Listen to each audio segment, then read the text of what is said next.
एक कुएं में बहुत से मेंढक रहते थे। उनका राजा का नाम था गंगदत्त। गंगदत्त बहुत झगड़ालू स्वभाव का था। आसपास 2-3 और भी कुएं थे, उनमें भी मेंढक रहते थे। हर कुएं के मेंढकों को अपना राजा था। हर राजा से किसी न किसी बात पर गंगदत्त का झगड़ा चलता ही रहता था। वह अपनी मूर्खता से कोई गलत काम करने लगता और बुद्धिमान मेंढक रोकने की कोशिश करते तो मौका मिलते ही अपने पाले गुंडे मेंढकों से पिटवा देता। कुएं के मेंढकों में भीतर गंगदत्त के प्रति रोष बढ़ता जा रहा था। घर में भी झगड़ों से चैन न था। अपनी हर मुसीबत के लिए दोष देता। एक दिन गंगदत्त पड़ोसी मेंढक राजा से खूब झगड़ा। खूब तू मैं हुई। गंगदत्त ने अपनी कुएं आकर बताया कि पड़ोसी राजा ने उसका अपमान किया। अपमान का बदला लेने के लिए उसने अपने मेंढकों को आदेश दिया कि पड़ोसी कुएं पर हमला करे। सब जानते थे कि झगड़ा गंगदत्त ने शुरू किया होगा। कुछ शाने मेंढकों तथा बुद्धिमानों ने एकजुट होकर एक स्वर में कहा, राजन, पड़ोसी कुएं में हमसे दुगने मेंढक हैं। वह स्वस्थ, वह हमसे अधिक ताकतवर है। हम यह लड़ाई नहीं लड़ेंगे। गंगदत्त सन्न रह गया और बुरी तरह तिलमिला गया। मन ही मन में उसने ठान ली कि इन गद्दारों को भी सबक सिखाना होगा।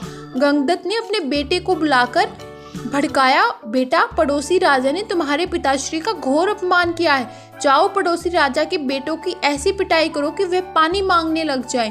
गंगदत्त के बेटे एक दूसरे का मुंह देखने लगे। आखिर बड़े बेटे ने कहा, पिताश्री, आपने कभी हमें डराने की इजाजत नहीं दी। डराने से ही मेंढकों में बल आता है, हौसला आता है और जोश आता है। आप ही बताइए कि बिना हौसले और जोश के हम किसी की क्या पिटाई कर पाएंगे। अब गंगदत्त सबसे चिढ़ गया।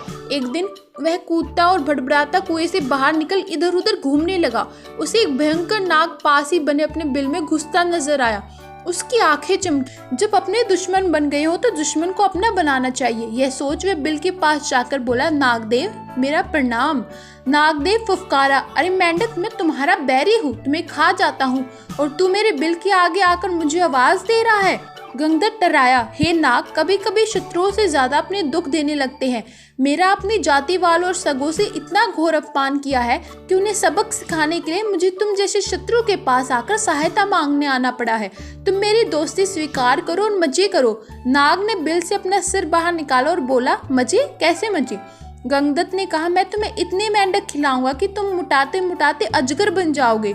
नाग ने शंका व्यक्त की, पानी में मैं जा नहीं सकता, कैसे पकड़ूंगा मेंढक? गंगदत्त ने ताली बजाई, नाग भैया, यही तो मेरी दोस्ती तुम्हारे काम आएगी। मैंने पड़ोसी राजाओं के कुओं पर नजर रखने के लिए अपने जासूस मेंढकों से गुप्त सुरंगें खुदवा रखी हैं। हर कुएं तक उनका रास्ता जाता है। सुरंगें जहाँ मिलती हैं वहाँ एक कक्ष है, तुम वहाँ रहना और जिस मेंढक को खाने के लिए कहो उन्हें खाते जाना।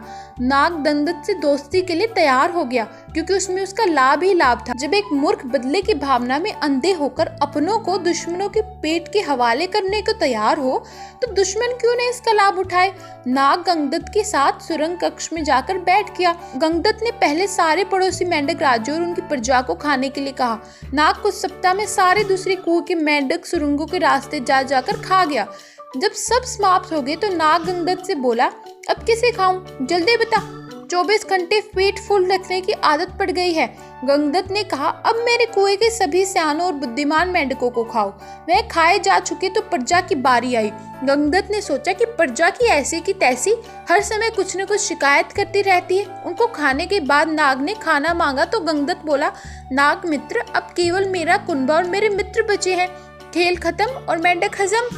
नाग ने फन फैलाया और फुफकारने लगा, मेंढक, मैं अब कहीं नहीं जाने का, तू अब खाने का इंतजाम कर वरना हिस। गंगदत्त की बोलती बंद हो गई। उसने नाग को अपने मित्र खिलाए, फिर उसके बेटे नाग के पेट में गए। गंगदत्त ने सोचा कि मैं और मेंढकी जिंदा रहे तो बेटे और पैदा कर लेंगे। बेटे खाने के बाद नाग फुफकारा, और खाना कहाँ है? गंगदत्त ने डरकर मेंढकी की ओर इशारा किया। गंगदत्त ने स्वयं के मन को समझाया, चलो बूढ़ी मेंढकी से छुटकारा मिला, नई जवान मेंढकी से विवाह कर नया संसार बसाऊंगा। मेंढकी को खाने के बाद नाग ने मुंह फाड़ा, खाना। गंगदत्त ने हाथ जोड़े, अब तो केवल मैं बचा हूँ, तुम्हारा दोस्त गंगदत्त, अब लौट जाओ। नाग बोला, तू कौन सा मेरा मामा लगता है, और उसे हड़प गया। तो इस कहानी से बच्चों हमें क्या सीख मिलती है कि अपनों से बदला लेने के लिए जो शत्रु का साथ लेता है उसका अंत निश्चित है। कहानी कैसी लगी कमेंट में जरूर बताना और मिलते हैं प्यारी सी अगली कहानी के साथ। Bye bye.